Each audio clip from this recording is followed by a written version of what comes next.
Assalamualaikum warahmatullahi wabarakatuh. Bagaimana kabar kalian hari ini?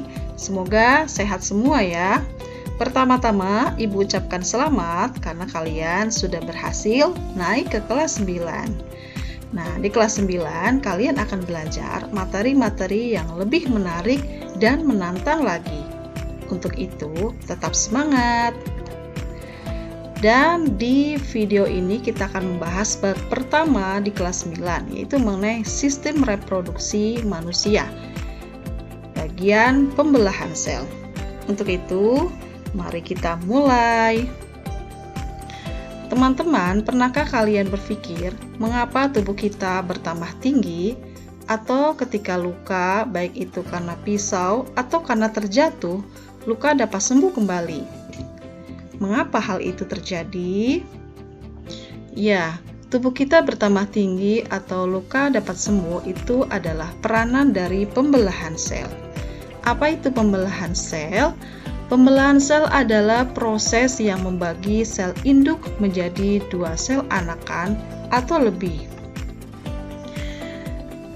Ya, manusia itu berasal dari 1 sel. Kemudian ketika dewasa, selnya berkembang menjadi sekitar 200 triliun sel. Nah, itu adalah peranan dari pembelahan sel. Nah, mengapa sel dapat membelah? Apakah kalian bisa menjelaskan kira-kira alasan apa sel dapat membelah? Ya, ada 3 alasan sel membelah. Yang pertama untuk pertumbuhan, kemudian untuk perbaikan, dan yang ketiga adalah untuk reproduksi. Kita akan bahas satu persatu. Yang pertama untuk pertumbuhan. Salah satu ciri makhluk hidup itu adalah dapat tumbuh. Makhluk hidup dapat tumbuh karena jumlah sel-selnya itu semakin bertambah. Semakin banyak sel pada makhluk hidup, maka semakin besar ukuran makhluk hidup tersebut. Nah, alasan yang kedua, sel membelah itu adalah untuk perbaikan. Nah, ketika tangan kita luka, maka setelah beberapa lama bagian tubuh yang luka tersebut dapat menutup kembali. Nah, sebenarnya pada bagian tubuh kita yang mengalami luka tersebut terjadi kerusakan jaringan. Nah, perbaikan jaringan yang rusak pada tubuh kita itu adalah hasil dari proses pembelahan sel. Nah, alasan yang ketiga adalah untuk reproduksi atau berkembang biak.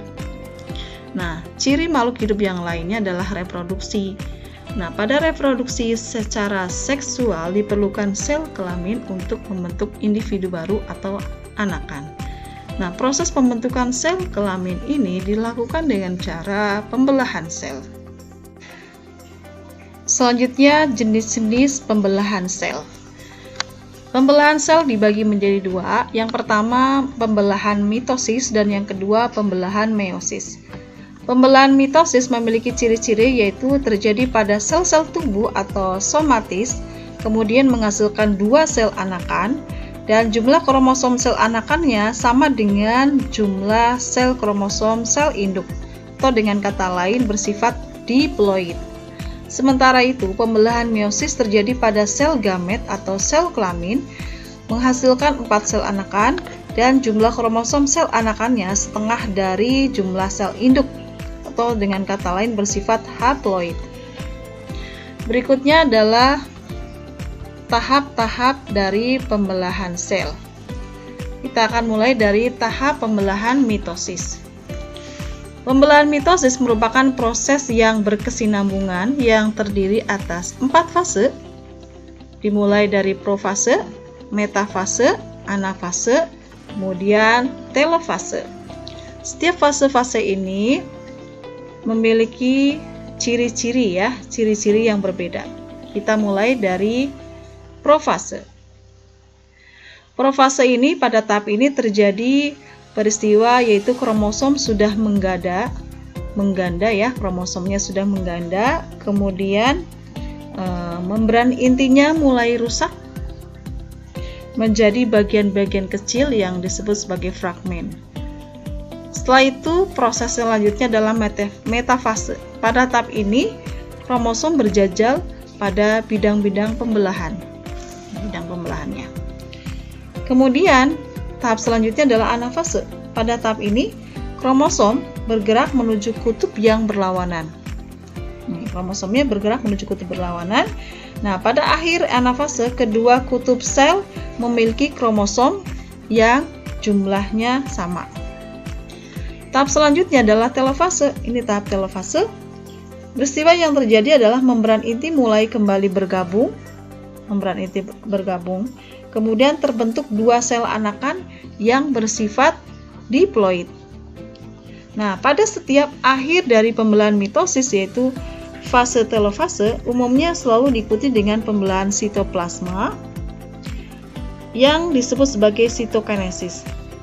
Pada saat sitokinesis terbentuk cincin pembelahan yang berfungsi membagi sitoplasma sehingga terbentuk dua sel anakan. Oke. Berikutnya adalah pembelahan meiosis.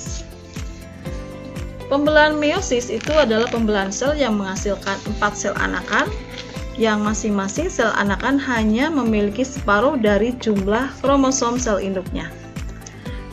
Tahap-tahapnya itu sedikit berbeda bila dibandingkan dengan pembelahan mitosis.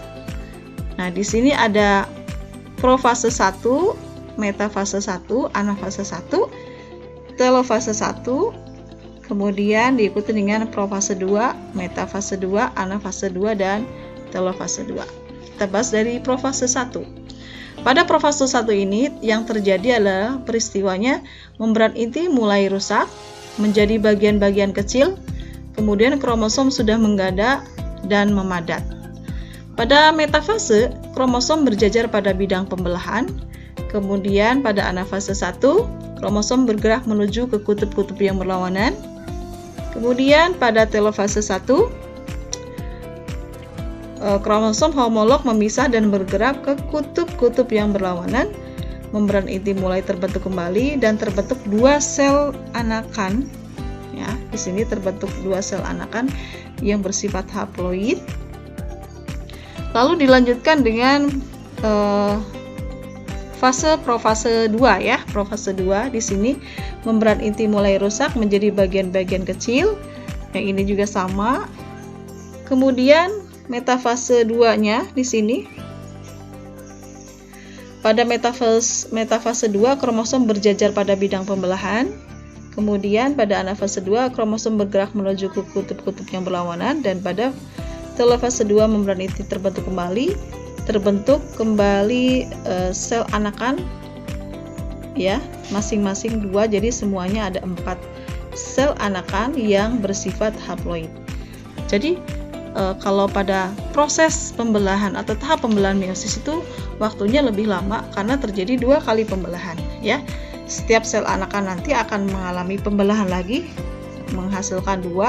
Jadi semuanya totalnya hasilnya ada 4 sel anakan yang didapat dari tahap pembelahan meiosis.